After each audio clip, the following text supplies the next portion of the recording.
Reddit has declared me cringe. How can I ever survive these devastating allegations by the website that brought you this guy? And, of course, accused no less than 5 people of being the Boston Marathon bomber, have also decided that I must be cringe, faking it, stolen valor, and a pogue. Just how am I going to respond to these horrible allegations by the internet's most credible website? Well, I'm Paul, U.S. Army combat veteran. Let's talk about it. So what's the overall story here? Well, first off, from the subreddit Just Boot Things, and for those of you that don't know military parlance, a boot is a term actually from the Marine Corps that I guess has sort of expanded through the rest of the military for someone who is fresh out of boot camp. Literally a boot fresh from boot camp, or there might be something to do with like boots that aren't polished enough. The point is that it's a term for someone who is brand new to the military. And according to at least one Wikipedia entry, boot can also refer to Marines new to the Marine Corps, but also a person who's been promoted to a new rank very recently. And it may also be used to describe a Marine who has never been on a combat deployment, regardless of rank or time in service. So you may be thinking to yourself, Paul, you don't meet any of those criteria. You weren't in the Army. You weren't even enlisted, though I did actually go to basic combat training. And you served on a combat deployment and saw combat.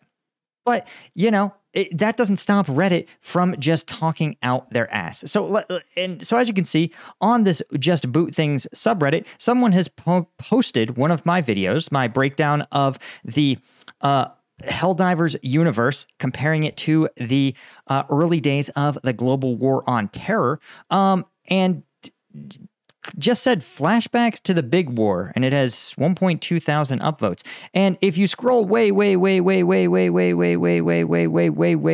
through the comments, you can find OP basically making his case in the most articulate way possible. He says, quote, "If you like this shit," referring to my video, "then you, sir," I appreciate him addressing the other posters as officers, "are just as guilty of being a clout-chasing, PTSD-claiming pogue that he is."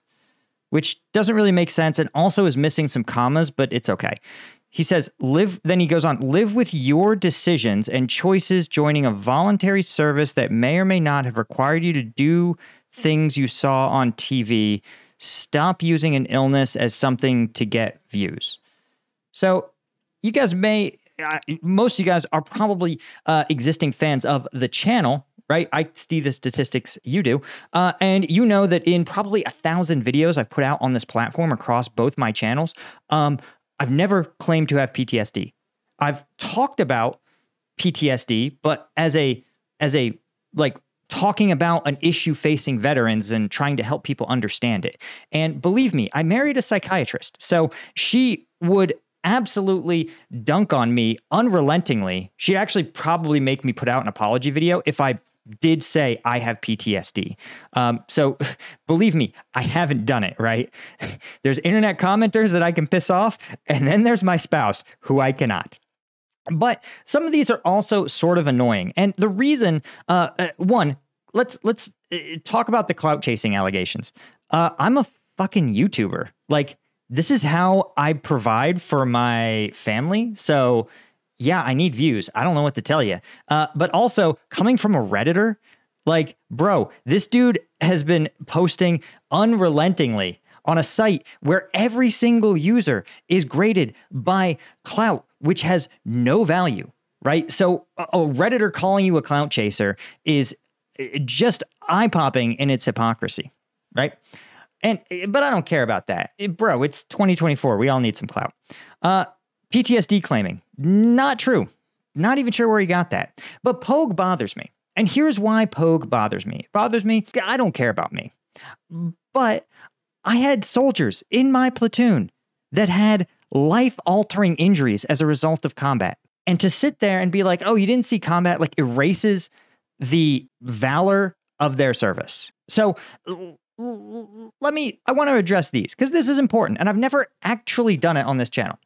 Now, you may think that, man, If only there was some way over the internet that you could verify definitively that you had the combat service you claim. Now, sure, I may put on display literally right behind me a bronze star, and if you look carefully, you might notice a combat action badge and a literal picture of me in Afghanistan. And yes, on my other channel, you may note that the profile picture is literally me on patrol in Afghanistan. But even if you decide that all those are faked, photoshopped, or airsoft, the U.S. military provides us with a single document meant to tell anyone and any organization all the key information about your combat service, right? Literally, if you want to claim a VA mortgage, you have to give it to them. It's called a DD-214, and I happen to have one right here. Now, I've obviously blurred out the personally identifiable data because I don't need y'all stealing my identity.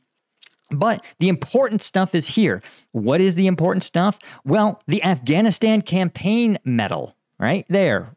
Ribbons and awards, decorations, medals, badges, citations, and campaign ribbons awarded or authorized. Afghanistan Campaign Medal, Bronze Star Medal, and the important one here, the Combat Action Badge. And for those of you that don't know, the Combat Action Badge is an award that was created in the GWAT era. And the reason it was created, guys, is because, again, if you served in early GWAT, you know that whatever your MOS was, you were going to get retasked as basically an infantry type unit, a small operating unit. And the reason is because the U.S. military was not structured to run a counterinsurgency operation in the early days. If you were an artillery unit, you lost your guns, you signed for Humvees, and you were driving around Baghdad.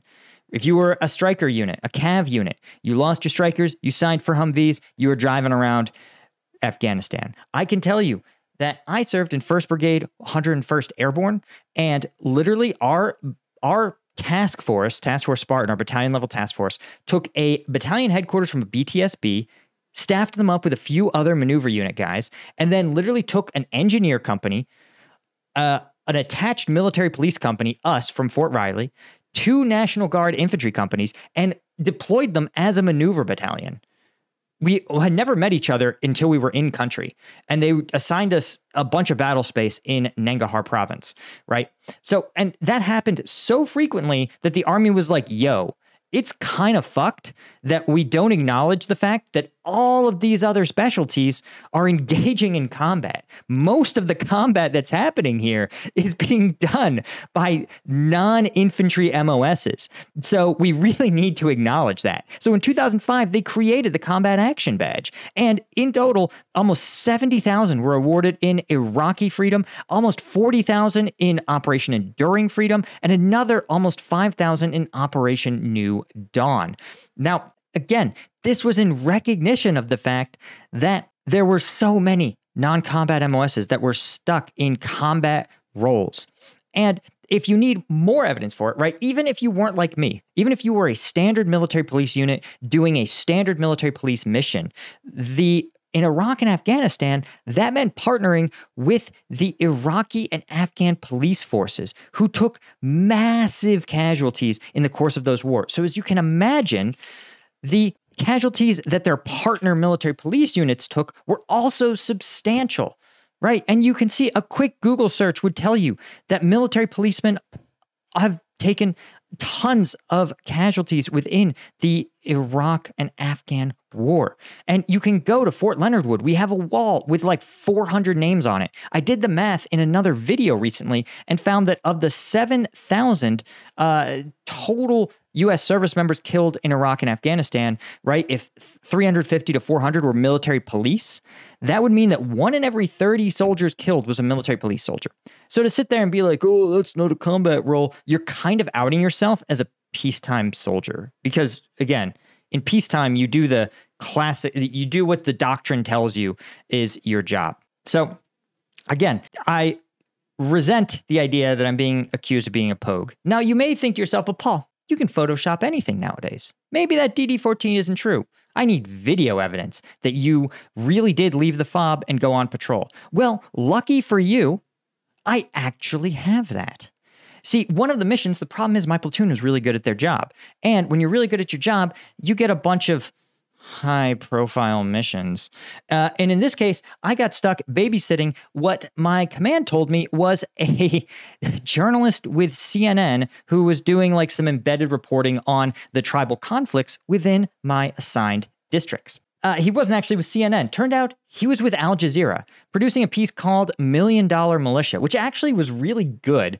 But if you want to see some cringe, you're actually going to get to see some cringe combat eyewear. That's right. You know, it was hard to get prescription ballistic eyewear in this era that was clear. And so you're going to see some of that, but you might also see some familiar figures. Look, this is an Afghan police station. Who's that guy?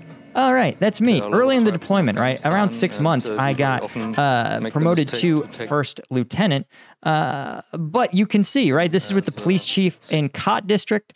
Now you may think, but Paul, okay, you were at an Afghan police station, but maybe it was like adjacent to the FOB or something.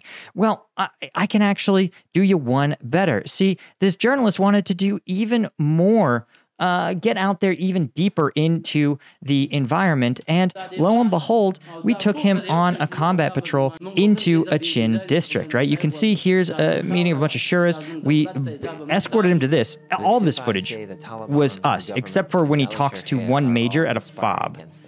Here, let me turn this down. Except for when he talks to one major at a FOB. But let's see if I can find the part where we show up. Oh, here we go. All right, talks to all these guys. All right, we are all there. Here we go. Oh, look. Wait. Back it up. Look at this. This looks like a combat patrol in Afghanistan. If I didn't know better, look at those guys. What do you think they're doing there? Oh, who's this fucking guy? Where have we seen that cringy Army authorized protective eyewear and a big MP patch? What do you think he's doing there? Yeah. Huh. Man, that really looks like Afghanistan. Oh, that fucking guy. Oh man, is this a unit on a combat patrol? Damn. Maybe it's just a really big FOB, guys. Even my soldiers are kind of over this.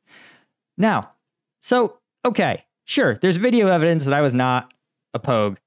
I have a DD-214 with a cap. But here's the other thing. Maybe my videos really are cringe. Well, here's the thing, guys. If you look through dozens and dozens of these, people keep repeating the same jokes, which I think are actually kind of funny, that like, obviously, fighting bugs in different planets is not the same thing as fighting in Helmand. But wait, if you look deep down, this guy, the OP says, watch and see the cringe for yourself. And finally, this guy does it. He says, okay, I watched the whole thing. He admits. He says, oh, it's kind of cringe in places. Okay. He says, but I was expecting to start blathering about how it reminded him of fighting in Afghanistan. Instead, I got a too serious but mostly accurate long-form explanation about how the marketing surrounding the game and characterizations of the Helldivers are obvious send-ups of the over-the-top patriotism and wacky recruiting commercials of the early and mid-GWAT era. It was weird, but not terrible. So, of the dozens of commenters and thousands of people that upvoted it, it seems that one actually watched the video and realized, lo and behold, I actually had some intelligent things to say and some interesting takes. And that, guys, is just peak Reddit. So again, a huge thank you to Reddit. Oh, I actually, there's one other thing I want to address. And this is, I think, what really got people going, is the thumbnail. Listen, I'm going to tell you a secret about being a YouTuber. You have to make content that your audience wants to watch. Right? I try to bring in a lot of expertise, give you guys insight into things that you never got before, right? If you learn something about what Helldivers is trying to parody, then I've done my job for you, the audience. But I don't have to serve just the audience. I also have to serve the YouTube algorithm. I need to make things that the algorithm is going to serve to people. Because if you don't know I've dropped a video, then how will I ever reach you?